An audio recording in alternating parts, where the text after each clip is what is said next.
Hello everyone, welcome back to our channel BBS pharma. आज हम physical pharmaceutics third semester की unit third surface and interfacial phenomena का next topic discuss करेंगे। आज का हमारा टॉपिक है measurement of surface and interfacial tension. हम यहाँ पे सरफेस और इंटरफेशियल टेंशन जो हमने फर्स्ट लेक्चर में पढ़ा था कि सरफेस टेंशन और इंटरफेशियल टेंशन क्या होती है, तो उसकी मेजरमेंट कैसे करने हैं, हम उनकी वैल्यूज को कैसे फाइंड आउट करते हैं। There are various method of determination of surface and interfacial tension। हम क्या है सरफेस और इंटरफेशियल टेंशन के लिए अलग अलग मेथड्स का यूज करके उनको डिटरमाइन कर सकते हैं। फर्स्ट है capillary rise method, second one is drop weight method, third is drop count method. Drop weight और ड्रॉप काउंट दोनों सिमिलर ही हैं। विल्मे प्लेट मेथड, फिफ्थ है ring detachment method. Wilhelmy plate method और ring detachment method ये दोनों थोड़े से सिमिलर हैं एक दूसरे से। फर्स्ट है capillary rise method. Capillary rise method क्या होता है, अब इसका पहले हम कंसेप्ट समझ लेते हैं। यहाँ पे क्या है, हमने एक कंटेनर लिया, इसके अंदर हम एक कैपिलरी डाल देते हैं। इस कंटेनर के अंदर क्या है, लिक्विड फिल किया हुआ है और इसमें हमने कैपिलरी रख दी। कैपिलरी क्या होती है, दोनों साइड से ओपन होती है, तो जो लिक्विड है वो क्या है यहाँ भी चला जाएगा और इसके अंदर क्या है वो लिक्विड फिल हो जाएगा। अब ये क्या है, धीरे धीरे करके अपवर्ड डायरेक्शन में ये लिक्विड जाता है इस कैपिलरी में, तो एक ये सर्टेन हाइट तक जाएगा और उसके बाद वो क्या है स्टॉप हो जाएगा। मान लो यहाँ पे जाके ये स्टॉप हो गया, तो लिक्विड यहाँ तक जाता है, तो लिक्विड क्या है h हाइट तक मूव किया और उसके बाद यहाँ पे वो और अपवर्ड डायरेक्शन में नहीं जा रहा, बस यहीं जाके रुक जाता है। तो अब इसमें क्या हो रहा है, यहाँ पे दो तरह की फोर्स हमें पता है कौन कौन सी होती है, कोहेसिव और एडहेसिव। अब कोहेसिव फोर्स क्या है, जो लिक्विड के आपस के पार्टिकल्स के साथ लग रही है। अब ये लिक्विड का पार्टिकल है, ये लिक्विड का पार्टिकल है, जो इनके बीच में फोर्स लग रही है वो है कोहेसिव फोर्स। लेकिन जब हमने कैपिलरी लगाई है, कैपिलरी ग्लास की भी हो सकती है या अदर किसी और मटेरियल की भी हो सकती है, तो जो लिक्विड है इस कैपिलरी के साथ भी क्या है फोर्स लगाना शुरू कर देता है। यानी कि जो कैपिलरी के बीच में और लिक्विड पार्टिकल्स के बीच में जो फोर्स लग रही है वो क्या है एडहेसिव फोर्स। और उसी की वजह से ये जो लिक्विड है वो क्या है ऊपर की तरफ मूव कर रहा है अपवर्ड डायरेक्शन में, ठीक है। और ये सर्टेन हाइट तक जाता है, क्योंकि अब यहाँ पे अपवर्ड डायरेक्शन में कोई फोर्स लग रही है, उसके अगेंस्ट ये डाउनवर्ड में भी तो लग रही है, ड्यू टू ग्रेविटी यहाँ पे डाउनवर्ड डायरेक्शन में भी कोई फोर्स लगेगी। जब अपवर्ड डायरेक्शन की फोर्स ज्यादा थी तब तो क्या है लिक्विड ऊपर ऊपर मूव करता रहा, वो h हाइट तक पहुंच गया।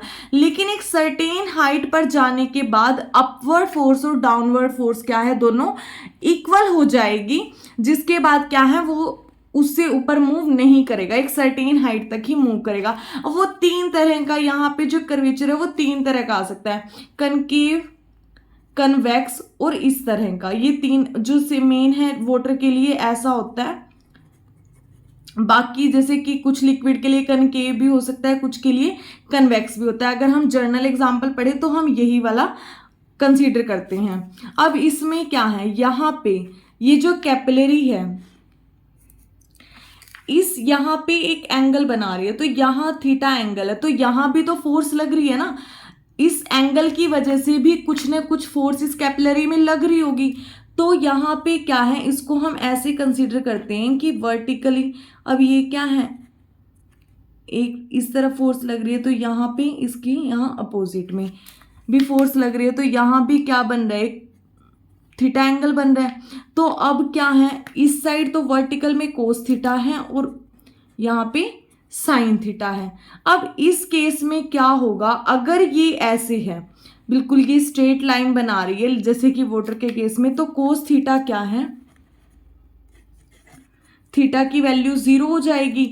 जब थीटा की वैल्यू 0 होगी तो कोस 0 कितना है 1 हो जाता है। कोस 0 की वैल्यू क्या होती है 1 होती है, ठीक है। तो हम यहाँ पे वाटर को कंसीडर करते हैं, यही पूरा मेथड क्या है capillary rise method. It measure surface tension only, ये क्या है, सिर्फ सरफेस टेंशन को मेजर करने के लिए यूज में आती है। Principle, when a capillary is placed in a container having liquid, हमने क्या है एक कैपिलरी एक कंटेनर में डाल दी जिसके अंदर कोई भी लिक्विड फिल किया हुआ है। The liquid rise up in the capillary up to a certain height, जो लिक्विड है वो कैपिलरी में क्या है ऊपर की तरफ राइज होगा और वो एक सर्टेन हाइट तक ही राइज होता है, उसके बाद वो खुद से स्टॉप हो जाता है। The rising of liquid is due to more of adhesive force between liquid and capillary wall, ये जो लिक्विड के अंदर ये राइज हुआ है, ये वाटर जो लिक्विड ऊपर की तरफ राइज गया, ये क्यों हुआ है, क्योंकि जो कैपिलरी की वॉल है इसके बीच में और लिक्विड के पार्टिकल के बीच में क्या है एडहेसिव फोर्स ज्यादा हुई है, जो एडहेसिव फोर्स थी वो कोहेसिव फोर्स से ज्यादा होगी, इस वजह से क्या है कैपिलरी के अंदर जो वो लिक्विड है वो राइज अप होने लग गया। The rise of liquid is tube will continue until upward force is balanced by downward force of gravity due to weight of liquid। अब क्या है ये लिक्विड तब तक ऊपर की तरफ राइज होगा जब तक क्या है अपवर्ड फोर्स, यानी कि जो इस कैपिलरी में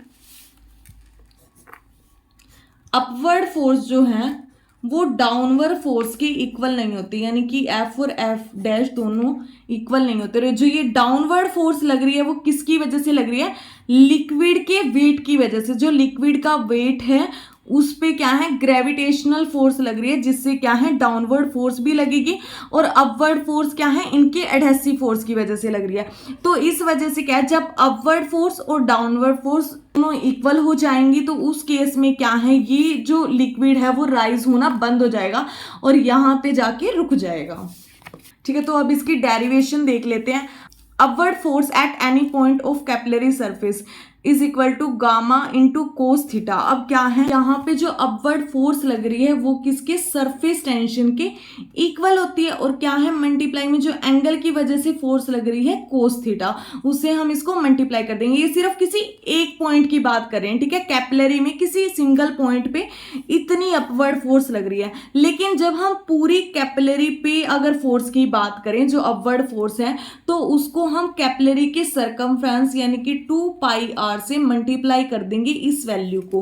ठीक है, तो यानी कि गामा इंटू में कोस थीटा, तो ये हो गया 2πr क्या है सरकमफ्रेंस है कैपिलरी की, क्योंकि हमने क्या पूरी कैपिलरी पे देखना ना कि कितनी फोर्स लग रही है। ठीक है, तो ये तो सिर्फ एक पॉइंट पे लग रही थी, ये पूरी कैपिलरी की बात हो रही है, तो इतनी जो फोर्स है वो अपवर्ड डायरेक्शन में लग रही है। यहाँ पे गामा क्या है सरफेस टेंशन और थीटा क्या है जो कॉन्टैक्ट एंगल है between the liquid and capillary wall के बीच में जो एंगल बन रहा है ये वाला। थीटा क्या है जो यहाँ पे कैपिलरी वॉल और लिक्विड के बीच में जो एंगल बन रहा है ना ये है theta. Upward force along with circumference is equal to 2πr into में गामा इंटू में कोस थीटा। जो अपवर्ड फोर्स है अगर हम पूरी कैपिलरी की बात करें तो वो इतनी है। For water and most of the liquid, ज्यादातर केसेस में वाटर में और ज्यादातर लिक्विड में क्या होता है थीटा जो है वो 0 होता है। ठीक है, क्योंकि क्या है वो एक स्ट्रेट लाइन ही बनाता है, तो इसीलिए जो थीटा अगर हम 0 रख देते हैं तो कोस 0 डिग्री पे कितनी वैल्यू होती है 1, तो हमारी अपवर्ड फोर्स कितनी आ गई 2πr इंटू में gamma. So upward force is equal to 2πr gamma, multiply में 1 कर दिया हमने और r यहाँ पे क्या है कैपिलरी की radius. Downward force due to weight of liquid, अब क्या है यहाँ पे जो लिक्विड का वेट है उसकी वजह से डाउनवर्ड फोर्स लग रही है। जब ये और ये इक्वल होगी तभी तो ये यहाँ पे राइज होना बंद होगा ना, तो यहाँ पे डाउनवर्ड फोर्स भी लग रही है। तो उसको हम कैसे फाइंड आउट करते हैं mg, यानी कि जितना लिक्विड का वेट है। डाउनवर्ड फोर्स किसकी वजह से लग रही है मास की वजह से जो लिक्विड का वेट है, तो हम इसको कैसे इसका वेट फाइंड आउट करेंगे m mass of liquid into में ग्रेविटी। ठीक है, तो ये हो गया mg। अब m को हम मास को कैसे लिख सकते हैं, डेंसिटी का फॉर्मूला होता है density is equal to mass upon में वॉल्यूम। तो हम यहाँ पे अगर मास की वैल्यू निकाले तो कैसी निकलेगी, अब डेंसिटी मल्टीप्लाई में वॉल्यूम, तो हम m की जगह इसमें रो इंटू में v भी कर सकते हैं, डेंसिटी मल्टीप्लाई में वॉल्यूम इंटू में g। अब यहाँ पे क्या है, वॉल्यूम को हम ऐसे भी लिख सकते हैं, एरिया इनटू में हाइट। हम क्या है ऐसे वॉल्यूम को लिखते हैं ना, एरिया मल्टीप्लाई में जो भी उसकी लेंथ वगैरह होती है, तो एरिया मल्टीप्लाई में उसकी हाइट। यहाँ पे क्या है, वो h तक राइज किया था, तो यहाँ पे जो एरिया मल्टीप्लाई में h, ये क्या हो गया, इसका वॉल्यूम हो गया। तो यहाँ पे क्या है, एरिया मल्टीप्लाई में हाइट भी लिख सकते हैं, और डेंसिटी एज इट इज आएगी कि density multiply area multiply height into में ग्रेविटी। तो ये होगी हमारे पास डाउनवर्ड फोर्स। अब क्या होगा, अगर हम टोटल डाउनवर्ड फोर्स की बात करें तो यही हमारी डाउनवर्ड फोर्स है, और एरिया को हम कैसे लिख सकते हैं, pi r square. Pi r square क्या है, उसका पूरा एरिया हो गया, पाई आर स्क्वेयर मल्टीप्लाई में रो इंटू में हाइट इंटू में जी। तो डाउनवर्ड फोर्स हमें पता चल और अपवर्ड फोर्स हमें पता चल गई। अब क्या है, अब ये कैपिलरी में लिक्विड राइज होना कब बंद होगा, जब अपवर्ड फोर्स क्या है, डाउनवर्ड फोर्स के इक्वल हो जाएगी। यानी कि ऐसे देखो इसको, पहले तो अपवर्ड फोर्स हमें समझ में आ गई थी, तो डाउनवर्ड फोर्स क्या है, m मल्टीप्लाई में g, यानी कि मास इंटू में जी ग्रेविटी। अब मास को हम ऐसे भी लिख सकते हैं, डेंसिटी मल्टीप्लाई में उसका वॉल्यूम, डेंसिटी को रो की तरह रिप्रेजेंट कर सकते हैं इंटू में जी। अब क्या है, वॉल्यूम को हम एरिया मल्टीप्लाई में लेंथ भी लिखते हैं ना, तो लेंथ क्या होगी, उसकी हाइट, जहां तक वो राइज किया था यहाँ पे, ठीक है। तो इसको हम वॉल्यूम को लिख देंगे यहाँ पे एरिया मल्टीप्लाई में हाइट, बाकी का एज इट इज, ठीक है। उसके बाद जो एरिया है, एरिया का फॉर्मूला होता है पाई आर स्क्वेयर इंटू में रो इंटू में हाइट इंटू में जी। तो ये हमारे पास क्या आ गई, टोटल डाउनवर्ड फोर्स। अब इक्विलिब्रियम कंडीशन पे क्या होगा, अपवर्ड फोर्स और डाउनवर्ड फोर्स क्या है, दोनों इक्वल हो जाएगी। अपवर्ड फोर्स की वैल्यू क्या आई थी, 2 पाई आर इंटू में surface tension is equal to में डाउनवर्ड फोर्स की वैल्यू क्या है, ये पाई आर स्क्वेयर इंटू में रो इंटू में एच इंटू में जी। अब यहाँ पे क्या है, हमने सरफेस टेंशन को मेजर करना है, तो यहाँ पे हम जो गामा है सरफेस टेंशन को ऐसे कैसे रख लेंगे, और 2 पाई आर क्या है, इधर डिवाइड में चला जाएगा। तो अब क्या, पाई से पाई कट जाएगा, आर से क्या है, एक आर कट जाएगा रेडियस, और बाकी का क्या है एज इट इज रह जाएगा। तो हमारे पास कितनी वैल्यू आएगी, हाफ इंटू में r radius of capillary into में रो इंटू में एच हाइट जितना राइज हुआ था इंटू में ग्रेविटी। अब सरफेस टेंशन की वैल्यू क्या है हमारे पास आ गई। अब ये वैल्यूज क्या है हमें पता होगी, रेडियस हमें पता होगी, हाइट जहां तक वो राइज किया है, और डेंसिटी हमें पता होगी। उसके बेस पे क्या है, हम सरफेस टेंशन को मेजर कर लेंगे। This method is very accurate and also use for many liquid. ये क्या है, बहुत ज्यादा एक्यूरेट मेथड है, यानी कि जो रिजल्ट आता है वो एक्यूरेट होता है, नियर बाय होगा या तो। और बहुत सारे लिक्विड के लिए हम इस मेथड का, कैपिलरी राइज मेथड का यूज करते हैं, और ये टॉपिक इंपॉर्टेंट है। नेक्स्ट है ड्रॉप काउंट मेथड। स्टेगलोमीटर और drop pipette is used in this method. जो स्टेगलोमीटर या फिर हम ड्रॉप पिपेट का यूज करते हैं ड्रॉप काउंट मेथड के लिए, यानी कि सरफेस टेंशन को मेजर करने के लिए। Stalagmometer consist a glass tube with one marking A above the bulb and other marking B below the bulb. अब ये क्या होता है, कुछ इस तरह का होता है। यहाँ पे क्या है, ये स्टेगलोमीटर बना होता है, ये क्या है, इसका बल्ब होता है, ठीक है। तो यहाँ पे 2 मार्क के होते हैं, एक तो जो अबव द बल्ब ए और below the bulb B. At the tip capillary is attach. Tip पे क्या है, हम इसकी कैपिलरी को अटैच कर सकते हैं। यहाँ पे क्या है, या फिर कुछ शक्कर वगैरह लगा होता है, मतलब कुछ भी यहाँ पे भी इसके साथ अटैच होता है, जिससे क्या हम लिक्विड को ऊपर की तरफ खींच सकते हैं। It is use to measure surface tension. जो ड्रॉप काउंट और ड्रॉप वेट मेथड हैं, ये दोनों भी सरफेस टेंशन को मेजर करने के लिए काम आते हैं। The liquid whose surface tension is to be measured is put in to beaker. अब यहाँ पे क्या है, हम उस लिक्विड को भर देते हैं जिसकी सरफेस टेंशन हमने निकालनी है, और उसके बाद क्या है, एक कैपिलरी जो होती है वो इस लिक्विड को सक कर लेती है, ऊपर की तरफ खींच लेती है, और मार्क ए तक वो ले आती है, ठीक है। जैसे कि इसमें देखो, यहाँ पे क्या है, वो बीकर से जो कैपिलरी है वो लिक्विड को खींच रही है, और वो मार्क ए तक इसको ले आती है, और यहाँ पे जाके रुक जाते हैं, यानी कि लिक्विड इतना राइज हो जाता है। And then allowed the liquid to fell slowly through capillary tube until liquid reached at B. अब क्या है, उसके बाद हम क्या है, पहले इसको सक करते हैं, उसके बाद क्या होगा, ऊपर से with the help of anything, जैसे कि ये है, इसको हम थंब से धीरे धीरे क्या है उसको जो लिक्विड है उसको नीचे आने देते हैं, तो वो तब तक करेंगे हम जब तक कि लिक्विड बी तक ना आए, यानी कि उसको स्लोली फेल होने देंगे जब तक वो बी पॉइंट पे ना आ जाए।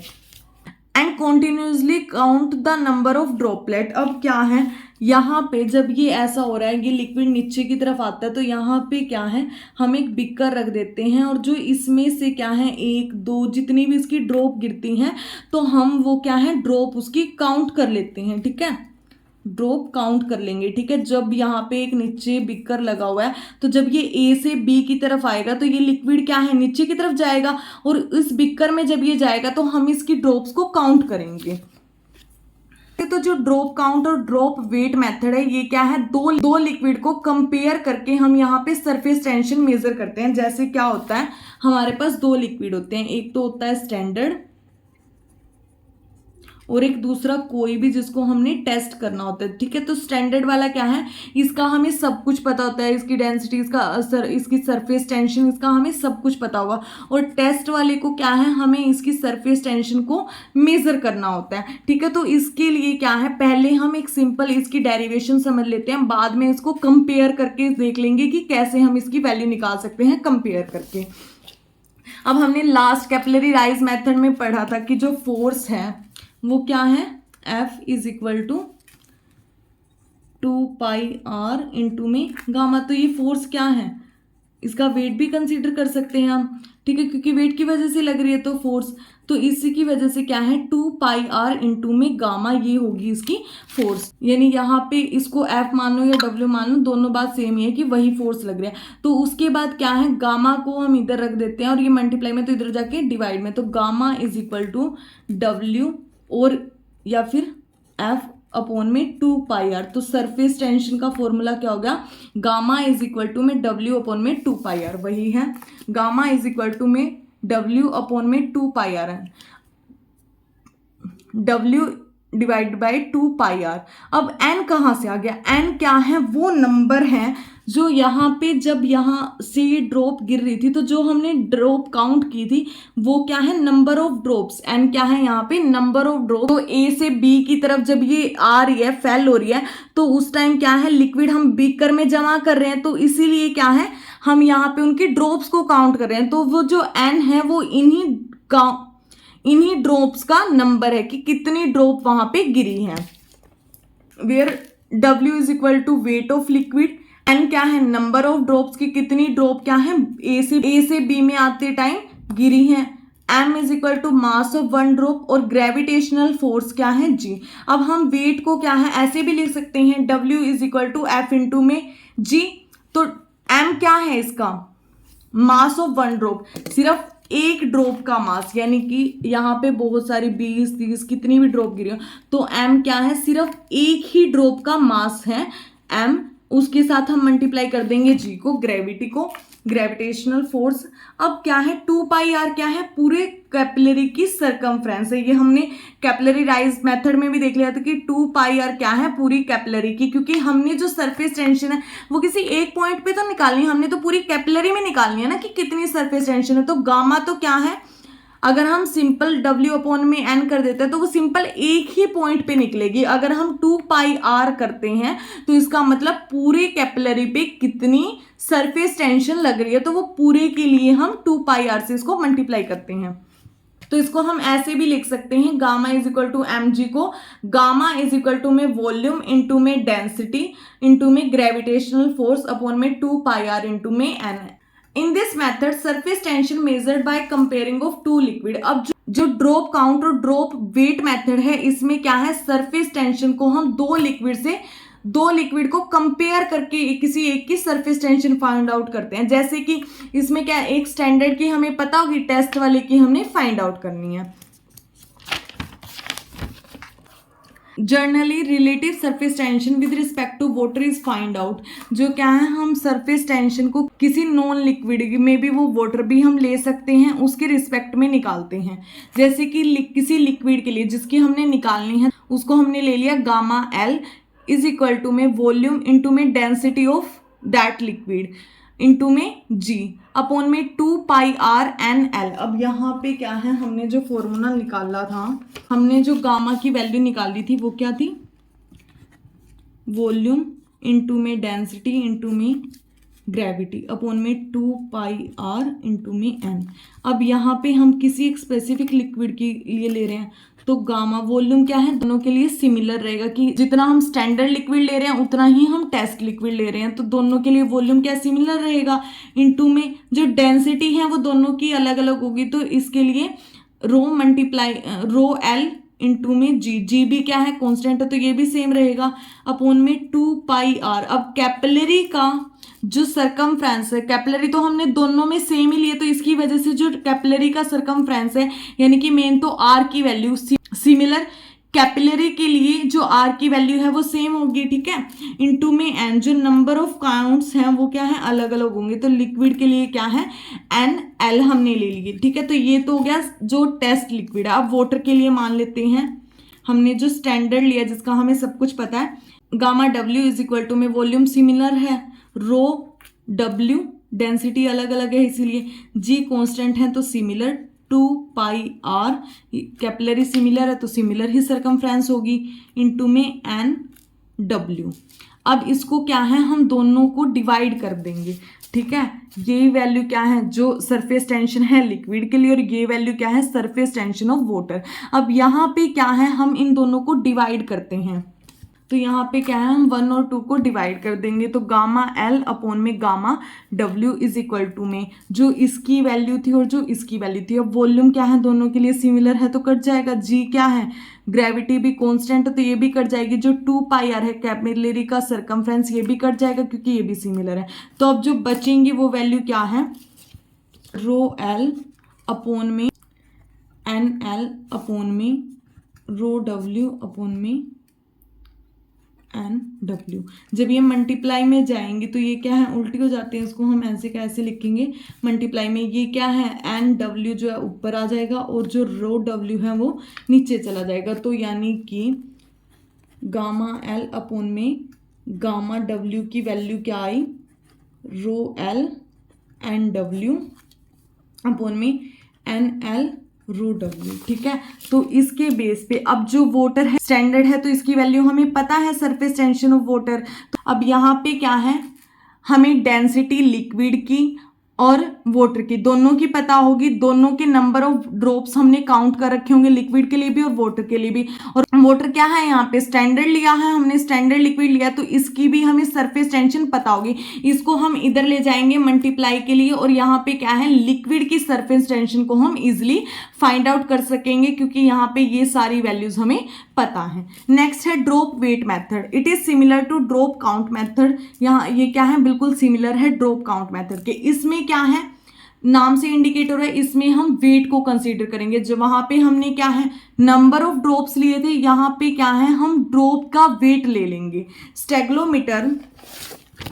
स्टेगलोमीटर is use for measuring surface tension, वही यहाँ पे भी हमने क्या है स्टेगलोमीटर का यूज किया था और यहाँ भी हम क्या है स्टेगलोमीटर का ही यूज करते हैं सरफेस टेंशन को मेजर करने के लिए।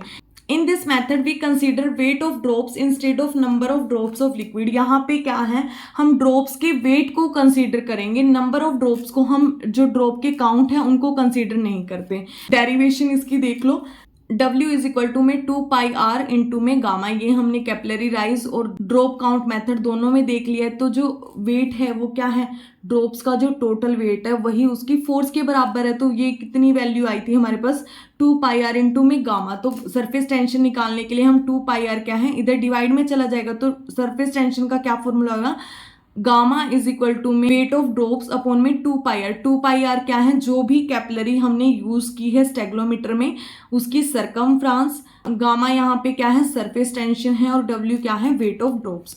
On comparison of two liquid, अब जो ड्रॉप काउंट और ड्रॉप वेट मेथड है यहाँ पे क्या है हम दो लिक्विड को कंपेयर करके ही क्या है सरफेस टेंशन निकालते हैं। एक हम स्टैंडर्ड लेते हैं और एक वो लिक्विड लेते हैं जिसकी सरफेस टेंशन हमको फाइंड आउट करनी है।